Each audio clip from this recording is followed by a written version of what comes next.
Here's a simple fix-it for a car that makes a rattling noise when accelerating. Reason 1. Loose heat shield. A thin metal heat shield can vibrate and rattle loudly when the engine revs. Reason 2. Broken exhaust hanger. If the exhaust system shifts, it can hit the underbody and rattle during acceleration. Reason 3. Failing engine mount. A bad mount lets the engine move too much and creates rattling or knocking under load. Reason 4. Catalytic converter breakdown. A failing converter can cause a metallic rattle, especially when accelerating. Reason 5. Loose plastic trim or splash guard.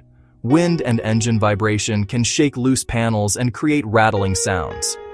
If the rattling gets louder as RPM increases, the heat shield or exhaust is usually the cause.